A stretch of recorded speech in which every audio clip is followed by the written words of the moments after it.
तो आज इस वीडियो में लेकर आया हूँ मैं प्रकाश का परावर्तन क्या है, प्रकाश के परावर्तन के नियम। तो ये सभी इस वीडियो में होने वाली हैं। तो दोस्तों वीडियो को आखिर तक जरूर देखना क्योंकि वीडियो बहुत मज़ेदार होने वाली है। तो आइए स्टार्ट करते हैं अपनी वीडियो को।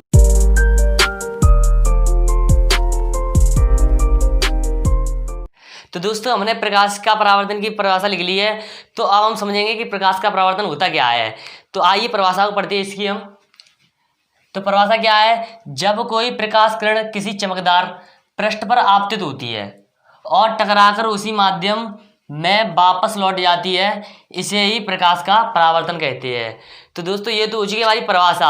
अब हम इसकी परिभाषा को और अच्छे से समझेंगे डायग्राम बनाकर। तो सबसे पहले देखेंगे इसमें कहा क्या गया है कि जब कोई प्रकाश किरण किसी चमकदार पृष्ठ पर आपतित होती है। तो सबसे पहले क्या हो रहा है, कोई प्रकाश किरण एक चमकदार पृष्ठ पर आपतित हो रही है। तो सबसे पहले हम एक चमकदार पृष्ठ बनाएंगे यहाँ पर। तो हमने एक चमकदार पृष्ठ बना लिया है। अभी ये चमकदार पृष्ठ नहीं बना है, हमें क्या करना पड़ेगा, इसकी दूसरी ओर पॉलिश करनी पड़ेगी, तभी ये चमकदार पृष्ठ होगा। नहीं तो क्या होगा, इसमें से प्रकाश गुजर जाएगा अगर पॉलिश नहीं होगी, और प्रकाश गुजर जाएगा तो क्या होगा, प्रकाश का अपवर्तन हो जाएगा। लेकिन हम इसमें पढ़ के आ रहे हैं प्रकाश के परावर्तन के बारे में। तो हमने इसकी दूसरी तरफ क्या कर ली है, पॉलिश कर ली है। तो पॉलिश कर ली है तो हम क्या करेंगे, हमने क्या ले लिया, चमकदार पृष्ठ।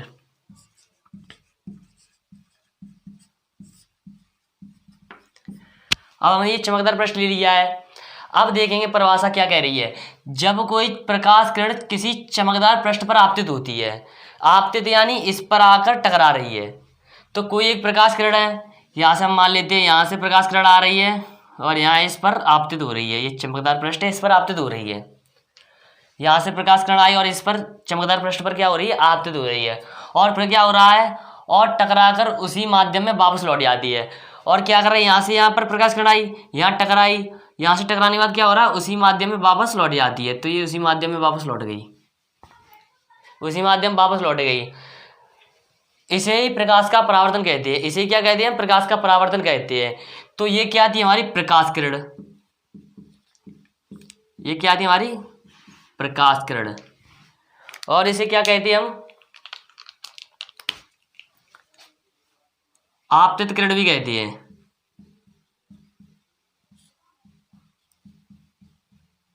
यहां देखेंगे यहां से प्रकाश किरण आई, यहां पर आपतित हुई, इसलिए हम इसे क्या कहते हैं, आपतित किरण भी कहते हैं। और इंग्लिश में इसे कहते हैं हम इंसिडेंट रे, इंसिडेंट रे, ये इसका अंग्रेजी नाम हो गया। अब देखेंगे ये प्रकाश किरण यहाँ पर आकर यहाँ पर आपतित हुई और यहाँ पर आपतित होने के बाद क्या हुआ, यहाँ से परावर्तित हो गई। यहाँ से क्या हो गई, परावर्तित हो गई। पहले यहाँ से प्रकाश किरण आई, यहाँ पर आपतित हुई, आपतित होने के बाद यहाँ से क्या हो गया, इसका परावर्तन हो गया। तो यहाँ पर ये क्या हो रहा है, यहाँ पर इसका परावर्तन हो रहा है। तो इसे क्या कहते हैं हम, परावर्तित किरण।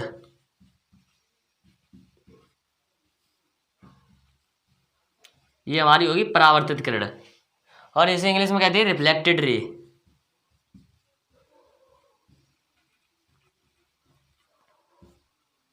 ये इसका इंग्लिश नेम हो गया।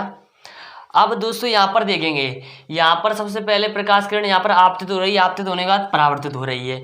तो एक क्या करते हैं हम, बीच में यहाँ पर अभिलंब खींच देते हैं। और ये किस लिए खींचा जाता है अभी पता चल जाएगा आपको। अभिलंब इसलिए खींचा जाता है क्योंकि यहाँ देखेंगे यहाँ पर प्रकाश किरण यहाँ पर आपतित हो रही है। सबसे पहले ये प्रकाश किरण आ रही है, यहाँ पर आपतित हो रही है, तो एक आपतन कोण होता है। यहाँ पर आपतित हो रही है इसलिए एक आपतन कोण होता है, और यहाँ से परावर्तित हो रही है तो इसका होता है एक परावर्तित कोण। आपतन कोण को हम आई से प्रदर्शित करते हैं, परावर्तन कोण को आर से। इनका हमने फर्स्ट लेटर ले लिया यहाँ से आई और इसका फर्स्ट आर। और ये किस लिए किया गया अभी देखेंगे। तो सबसे पहले तो ये हमारे प्रकाश के परावर्तन की परिभाषा हो चुकी है। एक बार फिर से समझते हैं इसकी परिभाषा को। जब कोई प्रकाश किरण किसी चमकदार पृष्ठ पर आपतित होती है, तो ये हमने कोई प्रकाश किरण ली थी, ये चमकदार पृष्ठ पर क्या हो रही थी, आपतित हो रही थी, और टकराकर उसी माध्यम में वापस लौट जाती है। और टकराती है इस पर, यानी यहाँ पर टकराई और यहाँ से टकराकर क्या हुआ, वो उसी माध्यम वापस लौट गई। इसे हम प्रकाश का परावर्तन कहते हैं। इसे हम क्या कहते हैं, प्रकाश का परावर्तन। तो ये तो हो गई प्रकाश की परावर्तन की परिभाषा। और एक बात और समझ ली होगी आपने कि यहाँ पर प्रकाश किरण तभी वापस लौटेगी जब इसकी दूसरी तरफ क्या होगी, पॉलिश। क्या होगी इसकी दूसरी तरफ? पॉलिश। नहीं तो क्या होगा, प्रकाश किरण यहाँ से आएगी, इधर चली जाएगी। जैसे आपने देखा होगा कि हम ये कोई शीशा मान लेते हैं हम यहाँ पर,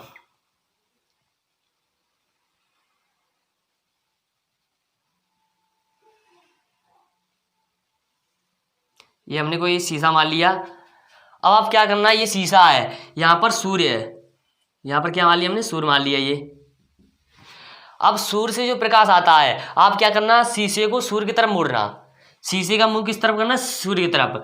तो आप सूर्य की तरफ करोगे शीशे का मुंह, तो यहाँ सूर्य से जो प्रकाश आएगा, यानी ये प्रकाश आ रहा है हमने मान लिया, तो जो शीशे पर पड़ेगा, और शीशे पर पड़ने के बाद आपने देखा होगा कभी कभी कि रिफ्लेक्टेड यानी परावर्तित होकर ऐसे चला जाता है। आपने बहुत बहुत सी बार ये किया होगा और देखा भी होगा कि जब सूर्य से जो प्रकाश आता है, आप शीशे को सूर्य की तरफ मोड़ना, तो सूर्य से जो प्रकाश आता है वो शीशे पर परावर्तित यानी शीशे पर पड़ने के बाद ऐसे मुड़ जाता है। किधर भी जा सकता है, इधर भी चला जाए या इधर भी जा सकता है। तो इसे ही क्या कहते हैं हम? परावर्तन। अगर और उस शीशे पर होता क्या है, दूसरी तरफ क्या होती? पॉलिश होती, तभी तो ऐसा होता है। अगर पॉलिश नहीं होगी तो क्या होगा? आपने देखा होगा कार का शीशा, तो कार के शीशे में क्या है? सूर्य की जो प्रकाश किरण आती है वो अंदर चली जाती है, सूर्य की जो प्रकाश किरण आती है वो अंदर चली जाती है, तो उस पर पॉलिश नहीं होती, इसलिए उसका क्या होता है? उसका अपवर्तन होता है।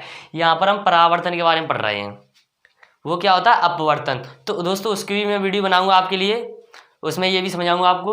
तो अभी हम प्रकाश के परावर्तन के बारे में पढ़ रहे हैं, तो ये जानेंगे। तो यहाँ से प्रकाश की किरण आई, परावर्तित हो गई, चली गई, और ये तभी संभव है जब दूसरी तरफ पॉलिश होगी। तो दोस्तों ये तो हो चुकी हमारी प्रकाश के परावर्तन की परिभाषा।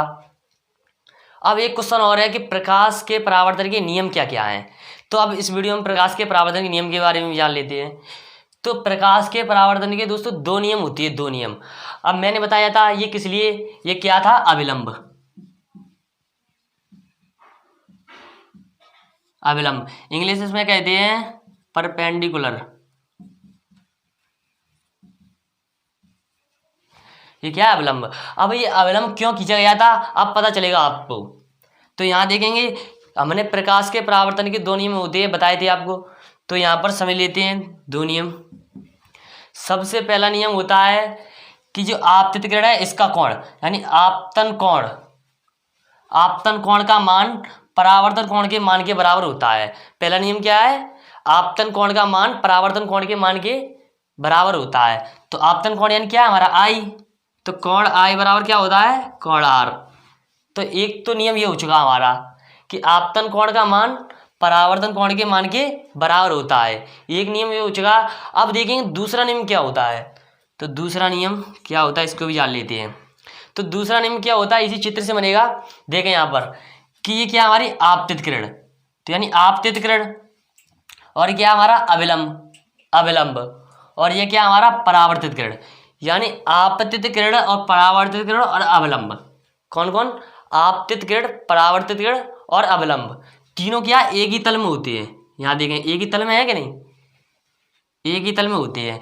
ये तो हो गया हमारा दूसरा नियम। तो दोस्तों ये तो हो चुके हमारे परावर्तन के नियम। दूसरा नियम फिर से समझते हैं हम कि आपतित किरण, परावर्तित किरण और अविलंब तीनों क्या एक ही तल में होते हैं।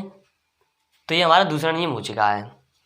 तो दोस्तों ये हमारी वीडियो अब कंप्लीट हो चुकी है। अगर दोस्तों वीडियो अच्छी लगी तो वीडियो को लाइक कर देना और चैनल को सब्सक्राइब जरूर कर लेना। वीडियो को ज़्यादा से ज़्यादा शेयर करना। Thanks for watching video.